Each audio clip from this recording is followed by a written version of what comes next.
दोस्तों, आज की कहानी एक भिखारी परिवार में ब्याह दी गई आशिमा नामक अनाथ लड़की की है। कैसे वह अपनी सूझबूझ से घर में सबको मेहनत का महत्व सिखलाती है और घर का कायाकल्प करती है, यही इस कहानी में वर्णन किया गया है। तो पढ़िए और सुनिए हमारे साथ यह दिल छू लेने वाली कहानी। एक गांव में झील के तट पर एक टूटी फूटी झोपड़ी थी। उसमें तोमसा नामक एक वृद्ध व्यक्ति अपने 4 बेटों के साथ रहता था।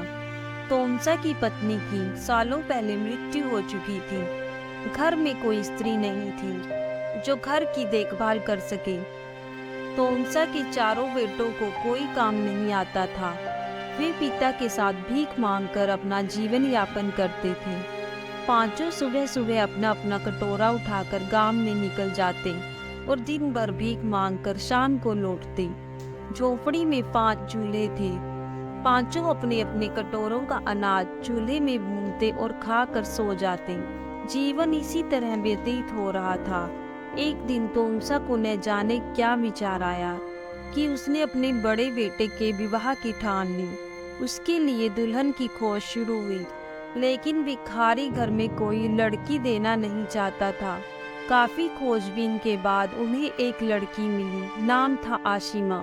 वह एक अनाथ लड़की थी जो माता पिता के गुजर जाने के बाद अपने मामा के घर रहा करती थी। मामा ने पीछा छुड़ाने के लिए उसका विवाह तोमसा के बड़े बेटे से करवा दिया। आशिमा विवाह के बाद अपने ससुराल आई तो वहाँ का बुरा हाल देखकर उसका मन बहुत दुखी हुआ। पूरा घर धूल जालों और गंदगी से भरा हुआ था।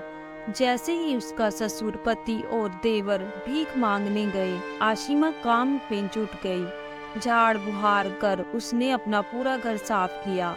उसने घर के 5 चूल्हों में से 4 चूल्हे तोड़ दिए। फिर वह पड़ोस में गई और उसने थोड़ा सा चावल मांग लाई।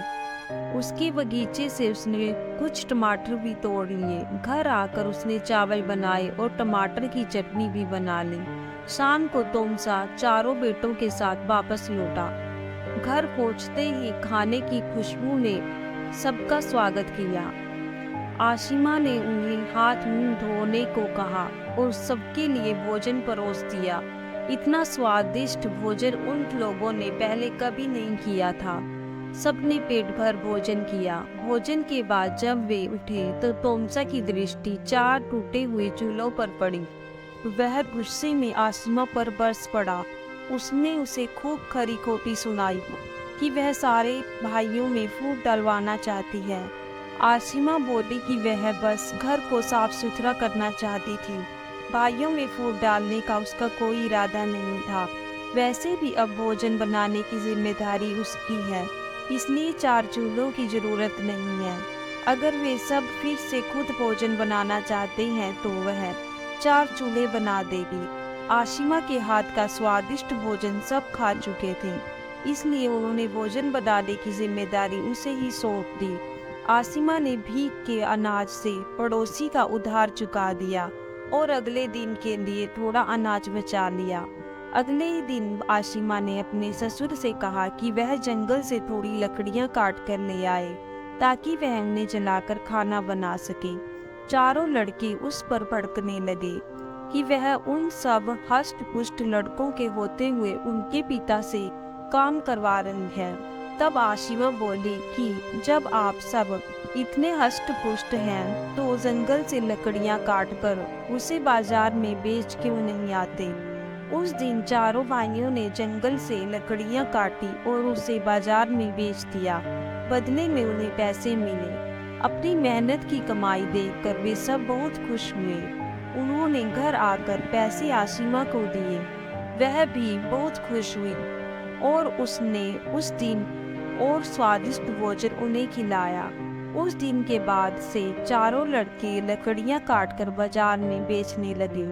आशिमा घर को व्यवस्थित ढंग से रखने लगी। अपनी सूझबूझ से वह 4 पैसे भी बचा लेती और थोड़ा अनाज भी। आशिमा की सूझबूझ और सबकी मेहनत से धीरे धीरे घर की दशा बदलने लगी। उसने अपने ससुर के लिए गांव में चाय की दुकान खोल दी। घर में खाली समय में वह करंघी पर कपड़ा बुनने लगी।